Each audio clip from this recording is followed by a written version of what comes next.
कहानी की शुरुआत में हम जेल के अंदर एक लंबे बाल और दाढ़ी मूंछ वाले आदमी को देखते हैं जिसका नाम बॉयका है। बॉयका कोई आम इंसान नहीं बल्कि वो किसी टाइम दुनिया का सबसे खतरनाक बॉक्सर हुआ करता था और वो कई बार वर्ल्ड चैंपियन भी बना। बॉयका इतना ज्यादा पावरफुल बॉक्सर था कि कोई भी फाइटर उसके सामने टिक नहीं पाता था। लेकिन इस वक्त वो जेल में पोछा लगाकर साफ सफाई का काम करता है, क्योंकि पिछली बार जेल के अंदर होने वाली अंडरग्राउंड फाइट के दौरान एक बॉक्सर ने बॉयका का पैर तोड़ दिया था, जिस वजह से वो मैच हार गया और बॉयका का पूरे जेल में जो रुतबा था वो मिट्टी में मिल गया। तब से लेकर आज तक बॉयका की कोई भी इज्जत नहीं करता। हालांकि जिस जगह बॉयका क्लीनिंग का काम करता है वो उस जगह से ऊपर जेल में चलने वाले फाइट्स का शोर सुन सकता था, लेकिन उसके टूटे हुए पांव के चलते वो चाहकर भी फाइट का हिस्सा नहीं बन सकता था। एक वक्त था जब बॉयका यहाँ इस जेल का बेताज बादशाह हुआ करता था, लेकिन अब इस जेल में उसे कोई भी नहीं पूछता और बॉयका की जगह एक नए चैंपियन को लोग इज्जत देने लगे हैं जिसका नाम साइकॉब है। साइकॉब भी एक बहुत ही खूनखार फाइटर है जो अपने सामने वाले ओपोनेंट को मार मार कर उसका बुरा हाल कर देता है। यहाँ हम इस जेल में अंडरग्राउंड फाइट को रिप्रेजेंट करने वाले आदमी को देखते हैं जिसका नाम गागा है, जो पिछले कई सालों से अंडरग्राउंड फाइट करके पैसा कमा रहा है। और आज से कुछ साल पहले बॉयका गागा के लिए फाइट लड़ा करता था, लेकिन बॉयका की टांग टूटने के बाद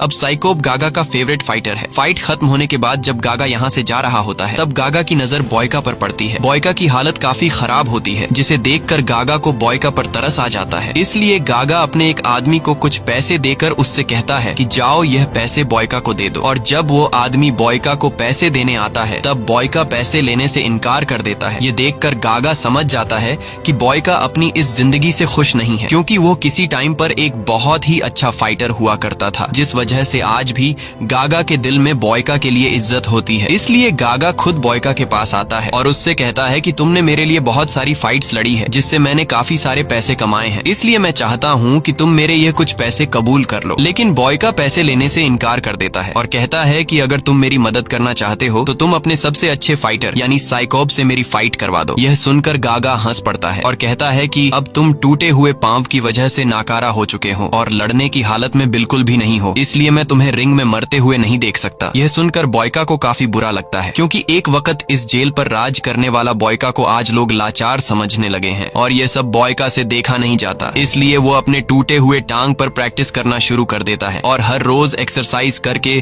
खुद को फिर से तैयार करता है। कई दिनों की मेहनत के बाद बॉयका के घुटने में सुधार आता है और फिर बॉयका अपने बाल और दाढ़ी काट कर फिर से खुद को अपने पुराने लुक में ले आता है। दूसरी तरफ हम साइकॉब को देखते हैं जिसका एक फाइटर से मुकाबला था और तभी वहां पर एक आदमी अनाउंस करता है कि इस मैच में जो भी फाइटर जीतेगा वो फाइटर इंटरनेशनल लेवल पर खेलेगा, जहां और भी कई सारे जेल से दुनिया के सबसे बेहतरीन फाइटर आए होंगे और अगर वो मुकाबला कोई जीत गया तो उस कैदी के सारे क्रिमिनल रिकॉर्ड खत्म कर दिए जाएंगे और जीतने वाले कैदी को जेल से हमेशा के लिए आजाद कर दिया जाएगा। जिसके बाद मुकाबला शुरू हो जाता है और हमेशा की तरह इस बार भी साइकॉब बड़ी आसानी से अपने ओपोनेंट को हरा देता है और खुशी से झूमने लगता है। लेकिन तभी वहां पर बॉयका आ जाता है और बॉयका पीछे से साइकॉब पर पानी फेंककर उसे चैलेंज देता है कि अगर तुम एक असली फाइटर हो तो मुझे हरा के दिखाओ। यह सुनकर साइकॉब भी काफी गुस्सा हो जाता है और अब वो कैसे भी करके बॉयका को पीटना चाहता था। बॉयका भी इस फाइट के लिए तैयार था और वो अपनी पुरानी खोई हुई इज्जत वापस जीतना चाहता था, क्योंकि जेल के सारे लोग भूल चुके थे कि बॉयका कभी फाइटर हुआ करता था। इसीलिए आज बॉयका सबको याद दिलाना चाहता है कि वो अब पहले से भी ज्यादा खतरनाक फाइटर बन चुका है। लेकिन यहाँ का वार्डन नहीं चाहता था कि साइकॉब और बॉयका के बीच फाइट हो, इसलिए गार्ड्स बॉयका को पकड़ लेते हैं। पर यहाँ गागा बॉयका के जुनून को देखते हुए फाइट की परमिशन दे देता है, जिसके बाद बॉयका और साइकॉब के बीच फाइट छिड़ जाती है। साइकॉब बॉयका पर टूट पड़ता है, लेकिन बॉयका साइकॉब के मूव्स को काफी आसानी से रोक देता है और साइकॉब बॉयका के सामने ज्यादा देर तक टिक नहीं पाता और यह मैच बॉयका जीत जाता है। ये देखकर जेल के सभी लोग चौंक जाते हैं और गागा बॉयका के फाइटिंग स्किल से काफी इम्प्रेस हो जाता है। गागा देखता है कि बॉयका में अभी भी वही पुरानी आग जल रही है, इसीलिए गागा साइकॉब की जगह बॉयका को इंटरनेशनल बॉक्सिंग टूर्नामेंट के लिए सिलेक्ट कर लेता है। लेकिन उस टूर्नामेंट में हिस्सा लेने के लिए बॉयका को इस जेल से दूसरे जेल जाना पड़ेगा और फिर अगले ही दिन बॉयका को उस जेल भेज दिया जाता है जहां पर यह टूर्नामेंट होने वाला है। लेकिन अंदर आते ही बॉयका देखता है कि यहाँ और भी कई सारे फाइटर आए हुए हैं और ये दुनिया के सबसे बेहतरीन फाइटर्स हैं। ये सभी अलग अलग कंट्री से इस फाइट में हिस्सा लेने के लिए आए हैं और हर एक फाइटर इस मैच को जीतने की उम्मीद रखता है, क्योंकि इन्हें पता होता है कि जो भी फाइटर फाइनल मैच जीतेगा उस फाइटर के सारे क्रिमिनल रिकॉर्ड खत्म कर दिए जाएंगे और साथ ही उसे जेल से भी आजाद कर दिया जाएगा। और इन्हीं फाइटर्स में से एक फाइटर जिसका नाम टर्बो है, वो वार्डन के साथ बदतमीजी करने लगता है। लेकिन इस जेल का वार्डन बहुत ही ज्यादा स्ट्रिक्ट था, इसीलिए गार्ड टर्बो के पैर में स्टिक मारकर उसे नीचे गिरा देता है। अब यहाँ वार्डन टर्बो और बाकी फाइटर्स के पास आकर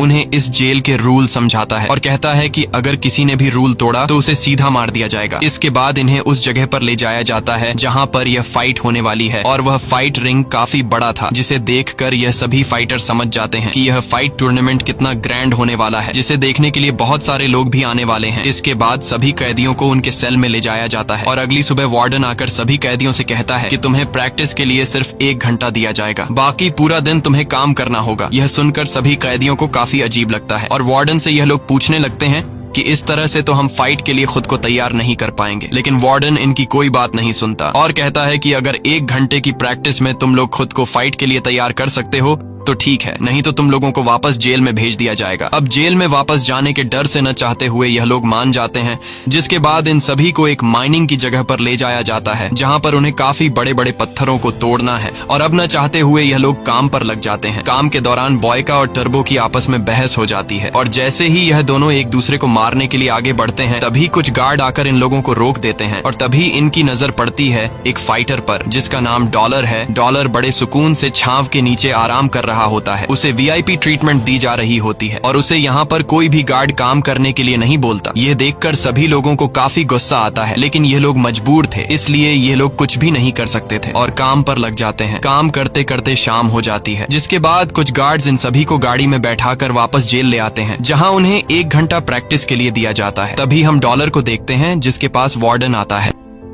और वार्डन यहाँ पर डॉलर को एक डब्बे में ड्रग्स देता है। ये ड्रग्स परफॉर्मेंस एनहांसमेंट के लिए होते हैं, जिसे लेने के बाद डॉलर की बॉडी में और भी ज्यादा पावर आ जाएगी और वो अपने ओपोनेंट को आराम से हरा देगा। अब यहाँ वो दिन आता है जिस दिन टूर्नामेंट स्टार्ट होने वाला था और पूरे दुनिया में सट्टेबाजी होना शुरू हो जाती है, जहाँ पर सभी लोग अपने फेवरेट फाइटर्स पर पैसा लगाने लगते हैं। जिसके बाद पहली फाइट शुरू हो जाती है। यहाँ हम पहले फाइटर को देखते हैं जिसका नाम सिल्वा है। सिल्वा एक बहुत ही अच्छा फाइटर है जो अपने अच्छे फाइटिंग स्किल्स की वजह से अपने ओपोनेंट को बहुत ही जल्दी हरा देता है और सिल्वा ये मैच जीत जाता है, जिसका मतलब कि सिल्वा सेमीफाइनल के लिए क्वालिफाई कर गया है। इसके बाद दूसरी फाइट होती है टर्बो की और यहाँ हम टर्बो की फाइटिंग के अंदाज को देखकर समझ जाते हैं कि टर्बो कोई कच्चा खिलाड़ी नहीं है। टर्बो अपने ओपोनेंट से बहुत ही तेजी से फाइट कर रहा होता है, जिससे उस दूसरे फाइटर को टर्बो पर वार करने का मौका ही नहीं मिलता और टर्बो उस फाइटर को हराकर सेमीफाइनल के लिए क्वालिफाई कर देता है। अब तीसरी फाइट होती है बॉयका की और उसका ओपोनेंट फ्रांस का बेहतरीन फाइटर डुपॉन होता है। अब जैसे ही फाइट की शुरुआत होती है तब डुपॉन बॉयका पर हमला कर देता है, लेकिन बॉयका बड़ी आसानी से डुपॉन के पंचेस से खुद को बचाता है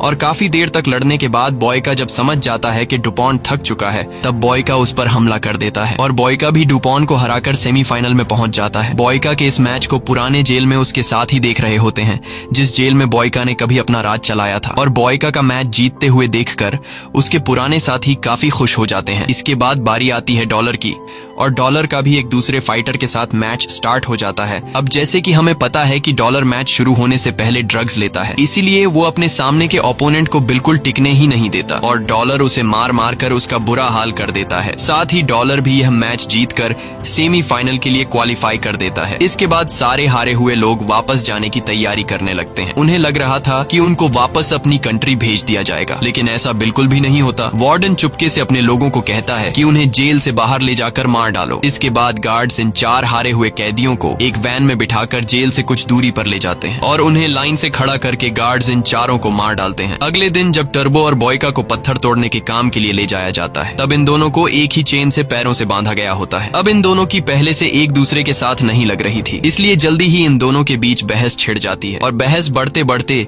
इनके बीच फाइट शुरू हो जाता है। ये दोनों एक दूसरे को बुरी तरह से मारते हैं और तभी कुछ गार्ड्स की नजर इन पर पड़ती है। गार्ड्स इन दोनों को लड़ते हुए देखकर जल्दी उनके पास आकर इन्हें छुड़ा लेते हैं और अब क्योंकि इन दोनों ने एक दूसरे के साथ लड़ाई करके रूल्स को तोड़ा है, इसलिए गार्ड्स इन्हें जाकर काल कोठरी में बंद कर देते हैं और काल कोठरी में रहते हुए इन दोनों को 1 घंटा एक्सरसाइज के लिए भी नहीं दिया जाता।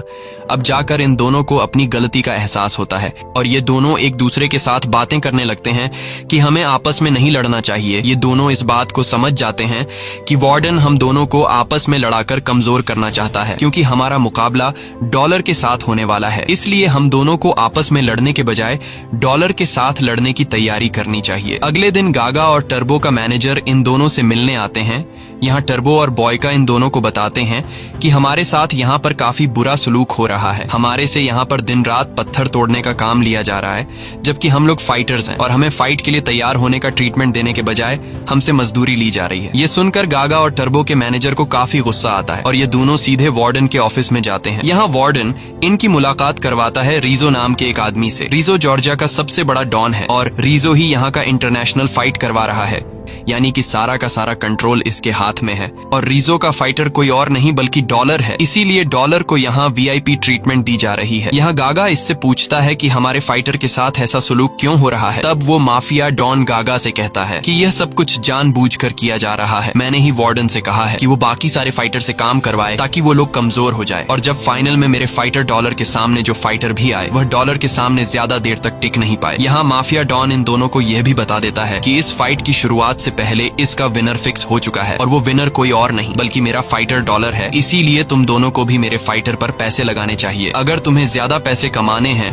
तो अभी भी वक्त है, तुम दोनों सारे के सारे पैसे डॉलर पर लगा दो, क्योंकि वही इस फाइट को जीतने वाला है। तब गागा पूछता है कि हमारे फाइटर्स का क्या होगा, जिस पर माफिया डॉन कहता है कि अपने फाइटर्स को छोड़ो और जो पैसे तुम्हारे पास आने वाले हैं उसके बारे में सोचो। अब ये दोनों ज्यादा पैसा कमाने के लालच में अपने फाइटर्स को मौत के मुंह में छोड़कर माफिया डॉन के साथ हाथ मिला लेते हैं। वहीं दूसरी तरफ हमें बॉयका और टर्बो को दिखाया जाता है, जो धीरे धीरे एक दूसरे के साथ अच्छे से बात करने लगते हैं और अपना ज्यादातर वक्त एक दूसरे के साथ बिताने लगते हैं। इन दोनों को समझ आ चुका होता है कि हम दोनों को जानबूझकर ज्यादा टाइम प्रैक्टिस के लिए नहीं दिया जा रहा, क्योंकि अगर हमें प्रैक्टिस के लिए ज्यादा टाइम दिया गया तो हम मैच में डॉलर पर भारी पड़ सकते हैं। इसलिए ये दोनों प्लान बनाते हैं कि जब इन्हें माइनिंग के काम के लिए ले जाया जाएगा वहीं पर ये दोनों प्रैक्टिस किया करेंगे। और अब प्लान के मुताबिक जब भी इन दोनों को माइनिंग की जगह पर काम के लिए ले जाया जाता है तब ये दोनों वहां पर पत्थर भी उठाते हैं और साथ में प्रैक्टिस भी करते हैं। लेकिन प्रैक्टिस के दौरान जब बॉयका एक पत्थर उठा रहा होता है तो फिर से उसके घुटने में दर्द होता है और टर्बो इस चीज को देख लेता है,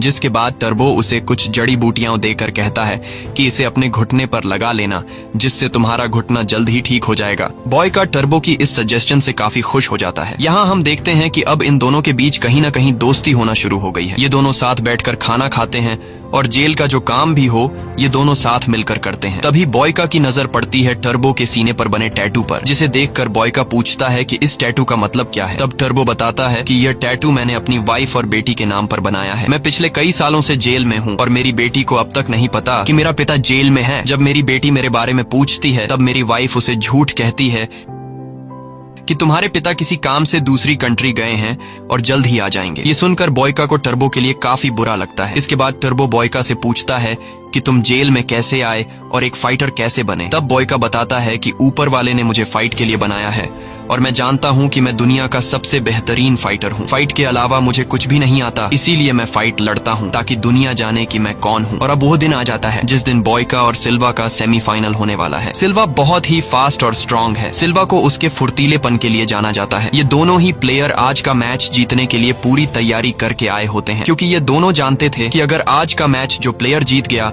वह फाइनल के लिए क्वालिफाई कर जाएगा। इसके बाद मैच स्टार्ट हो जाता है और सिल्वा बॉयका पर टूट पड़ता है। सिल्वा जो कि काफी ज्यादा फ्लेक्सिबल होता है, इसलिए वह बॉयका से काफी अजीब तरीके से लड़ने लगता है। बॉयका को कुछ समझ नहीं आ रहा होता कि सिल्वा पर कैसे हमला किया जाए, क्योंकि बॉयका जब भी उस पे वार करता है तब सिल्वा अपनी फ्लेक्सिबिलिटी से खुद को बचा लेता है। इस दौरान बॉयका के टांग में फिर से दर्द होना शुरू हो जाता है, जिससे ऊपर खड़ा डॉलर नोटिस कर लेता है। बॉयका को कुछ समझ नहीं आता कि वह सिल्वा को कैसे हराए, लेकिन बॉयका की सबसे बड़ी खासियत यही है कि वह पहले प्लेयर के मूव को समझता है, और जब वह समझ जाता है कि सामने वाला प्लेयर किस तरीके से लड़ रहा है तब बॉयका अपनी चाल बदल लेता है और वह सिल्वा पर टूट पड़ता है और बॉयका उसे मार मार कर उसका बुरा हाल कर देता है। लेकिन इतना मार खाने के बावजूद भी सिल्वा हार मानने को तैयार नहीं था और वह काफी घायल हालत में बॉयका का मुकाबला करता है। लेकिन जब सिल्वा उस पे वार करने की कोशिश करता है तब सिल्वा उल्टा बॉयका बॉयका से मार ही खाता है और एक वक्त ऐसा आता है जब बॉयका यहाँ पर सिल्वा को हरा देता है और अब सिल्वा को हराने के बाद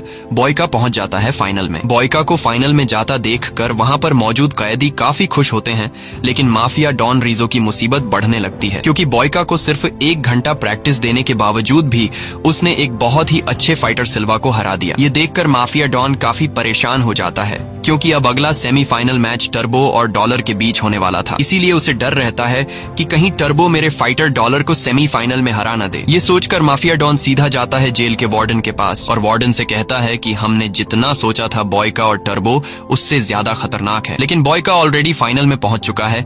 इसीलिए मैं चाहता हूं कि तुम लोग टर्बो को घायल कर दो ताकि वह अगले मैच के लिए तैयार नहीं हो सके और डॉलर बिना मैच जीते फाइनल में पहुंच जाए। अब उस माफिया डॉन की बात को मानते हुए वार्डन सीधा पहुंचता है टर्बो के सेल के पास, जहां वार्डन टर्बो के सेल का दरवाजा खोल देता है, जिसके बाद गार्ड्स टर्बो को बुरी तरह से मारने लगते हैं और इतना मारते हैं कि टर्बो का बुरा हाल कर देते हैं। अब टर्बो ज्यादा घायल होने की वजह से वो डॉलर के साथ सेमीफाइनल मैच खेलने की हालत में नहीं था। कुछ देर बाद यहाँ बॉयका टर्बो से मिलने आता है। बॉयका देखता है कि टर्बो बहुत ही बुरी हालत में स्ट्रेचर पर लेटा हुआ है और बॉयका समझ जाता है कि टर्बो को इसलिए मारा गया है ताकि वो डॉलर के साथ मैच न खेल सके। लेकिन टर्बो जो एक बहुत ही अच्छा फाइटर है, वो इस हालत में भी डॉलर के साथ फाइट करने को तैयार था, पर बॉयका उसे समझाता है कि तुम इस हाल में कभी भी मैच नहीं जीत सकते, इसलिए डॉलर के साथ तुम फाइट मत लड़ो। लेकिन टर्बो मानने को तैयार नहीं था। इसके बाद बॉयका वापस आकर प्रैक्टिस करने लगता है। तभी उसके पास डॉलर आता है और बॉयका का मजाक उड़ाते हुए कहता है कि मुझे पता है कि तुम इससे पहले जेल में क्लीनिंग और टॉयलेट साफ करने का काम करते थे, इसलिए एक साफ सफाई करने वाला मेरा कभी भी मुकाबला नहीं कर सकता। यहाँ बॉयका को गुस्सा तो काफी आ जाता है, लेकिन फिर वो अपने गुस्सा पर काबू पाते हुए कहता है कि यह तो फाइट रिंग में पता चलेगा कि मैं तुम्हारा मुकाबला कर सकता हूँ या फिर नहीं। अगली सुबह इन्हें फिर से पत्थर तोड़ने के काम पर लगा दिया जाता है। यहाँ बॉयका देखता है कि टर्बो की हालत खराब है और बॉयका को पता चलता है कि टर्बो कभी फौज में हुआ करता था। ये पता चलते ही बॉयका टर्बो से कहता है कि तुम यहाँ से आसानी से भाग सकते हो क्योंकि तुम एक फौजी रह चुके हो। अगर तुम यहाँ से नहीं भागे तो यह लोग तुम्हें मार देंगे। लेकिन टर्बो यहाँ से भागने से इनकार कर देता है। वो कहता है कि मैं पीठ दिखाकर भागना नहीं चाहता, मुझे खुद पर पूरा यकीन है कि मैं इस हालत में भी डॉलर को हरा सकता हूँ और अगर मैं हार भी गया तो मुझे वापस जेल भेज दिया जाएगा। यह सुनकर पास खड़ा एक कैदी बताता है कि तुम्हें पता भी है कि यहाँ लोगों के साथ क्या हो रहा है। यहाँ मैच हारने के बाद फाइटर्स को वापस जेल ले जाने के बहाने जेल से बाहर ले जाया जाता है और फिर उन्हें मार दिया जाता है। ये सुनकर टर्बो घबरा जाता है क्योंकि टर्बो की वाइफ और उसकी बेटी उसका इंतजार कर रही है, इसलिए टर्बो यहाँ से भागने के लिए मान जाता है। अब यहाँ जिस चेन से इन दोनों को बांधा गया था, बॉयका एक हथौड़ा उठाकर उस चेन को तोड़ने लगता है, लेकिन ऐसा करते हुए गार्ड्स इन्हें देख लेते हैं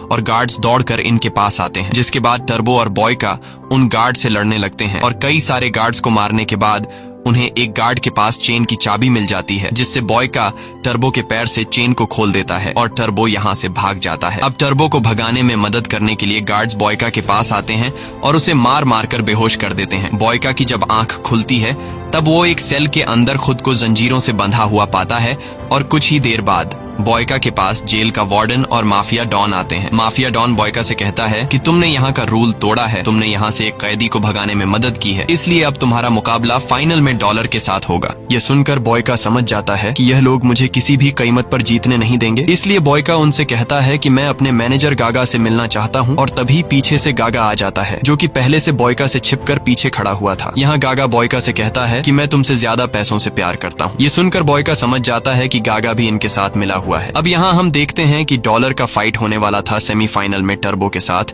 लेकिन अब क्योंकि टर्बो यहाँ से भाग चुका है, इसीलिए डॉलर अब सीधा फाइनल में पहुंच चुका है और उसका मुकाबला है बॉयका के साथ। इस मैच को देखने के लिए पूरी दुनिया काफी एक्साइटेड होती है, इसीलिए हर जगह लोग अपने फेवरेट प्लेयर पर पैसे लगा रहे होते हैं। लेकिन यहाँ के जो बड़े लेवल के जुआरी हैं, उन सभी ने डॉलर पर पैसा लगाया है क्योंकि उन्हें पहले से पता है कि ये मैच फिक्स है और ये मैच डॉलर जीतेगा। अब यहाँ फाइनली इस मैच की शुरुआत हो जाती है और यहाँ पर डॉलर अपना असली कमाल दिखाता है और काफी फुर्ती से बॉयका से लड़ने लगता है। बॉयका डॉलर के फाइटिंग स्टाइल को देखकर हैरान रह जाता है और सोचने लगता है कि कोई फाइटर इतना तेज कैसे हो सकता है। लेकिन हमें तो पता है कि डॉलर एक तो अच्छा फाइटर है और ऊपर से उसने ड्रग्स ली है, जिस वजह से वो काफी ज्यादा पावरफुल हो गया है, इसलिए वो बॉयका को बुरी तरह से पीटने लगता है। यहाँ जब भी बॉयका उस पर हमला करता है तो डॉलर बड़ी आसानी से खुद को बचा लेता है। अब यहाँ काफी देर तक लड़ने के बाद बॉयका धीरे धीरे डॉलर के मूव्स को समझने लगता है और थोड़ी देर के बाद बॉयका डॉलर के सारे फाइटिंग टेक्निक को समझ जाता है, इसलिए अब बॉयका डॉलर के साथ उसी टेक्निक से लड़ने लगता है जिस टेक्निक से डॉलर बॉयका के साथ लड़ रहा था। और देखते ही देखते बॉयका डॉलर पर भारी पड़ने लगता है। डॉलर जब समझ जाता है कि बॉयका मुझ पर भारी पड़ रहा है,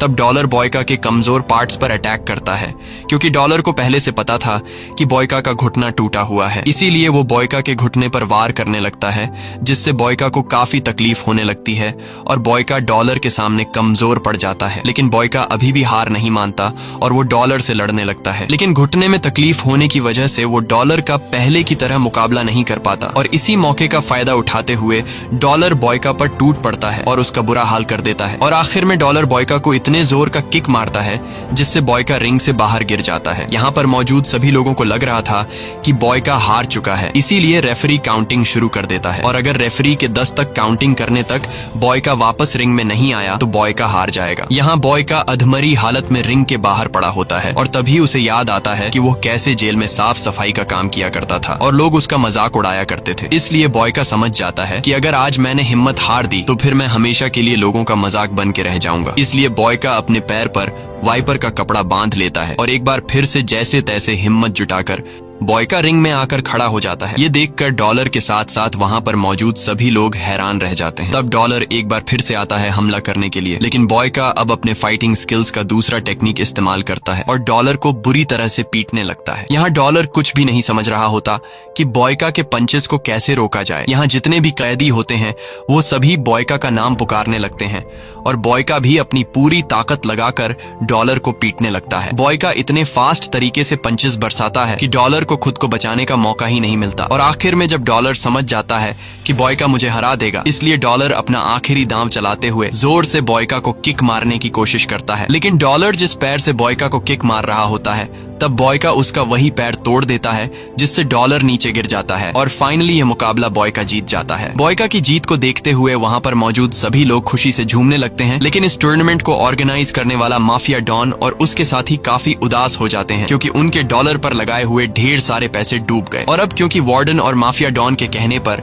गागा और टर्बो के मैनेजर ने डॉलर पर पैसे लगाए थे, इसलिए टर्बो का मैनेजर काफी गुस्सा हो जाता है और वो सीधा वार्डन के ऑफिस में पहुंचकर वार्डन पर बंदूक तान देता है। लेकिन तभी पीछे से माफिया डॉन आ जाता है। अब क्योंकि माफिया डॉन ने सभी को डॉलर पर पैसे लगाने को कहा था, इसलिए टर्बो का मैनेजर माफिया डॉन को गोली मार देता है, पर तभी पीछे से वार्डन टर्बो के मैनेजर को भी शूट कर देता है। यानी कि अब टर्बो के मैनेजर और माफिया डॉन मर चुके हैं। वहीं दूसरी तरफ हम बॉयका को देखते हैं, जिसे अब रूल्स के मुताबिक उसके सारे क्रिमिनल रिकॉर्ड खत्म करके हमेशा के लिए जेल से आजाद कर दिया जाएगा। लेकिन तभी वार्डन उसके पास आता है और कहता है कि तुमने टूर्नामेंट तो जीत लिया, लेकिन मैं तुम्हें आजाद नहीं कर सकता, क्योंकि तुमने यहाँ से टर्बो को भगाने में मदद की है और वो अभी तक नहीं मिला है, इसलिए हम तुम्हें वापस तुम्हारे जेल भेज रहे हैं। तब बॉयका कहता है कि मुझे कोई फर्क नहीं पड़ता, मैं वापस जेल जाने के लिए तैयार हूँ। इसके बाद यह लोग बॉयका को वैन में बैठाकर जेल से बाहर लेकर आते हैं और उसे वापस जेल भेजने के बजाय उसे मारने लगते हैं। लेकिन तभी वहाँ पर बॉयका का जिगरी दोस्त टर्बो आ जाता है और वो सारे लोगों को शूट कर देता है। इसके बाद बॉयका और टर्बो यहाँ से भागने लगते हैं और टर्बो बॉयका को सीधा गागा के गाड़ी के पास लेकर जाता है। यहाँ हमें पूरी सच्चाई पता लगती है। गागा बताता है कि मुझे पहले से यकीन था कि उस मैच को अगर कोई जीत सकता है तो वो सिर्फ और सिर्फ बॉयका है। मुझे पता था कि यहाँ का सबसे बेस्ट फाइटर बॉयका है, क्योंकि बॉयका को हराना बहुत मुश्किल है और खास करके तब जब वो गुस्से में हो। इसीलिए मैंने माफिया डॉन की बात नहीं मानी और मेरे पास जितने भी पैसे थे वो सभी के सभी मैंने तुम पर लगा दिए और मैंने उन पैसों का डबल दाम तुम पर लगाया। इसलिए आज तुम्हारी वजह से मैंने बहुत सारा पैसा कमाया है। और अब क्योंकि गागा ने बहुत सारे पैसे कमाए थे,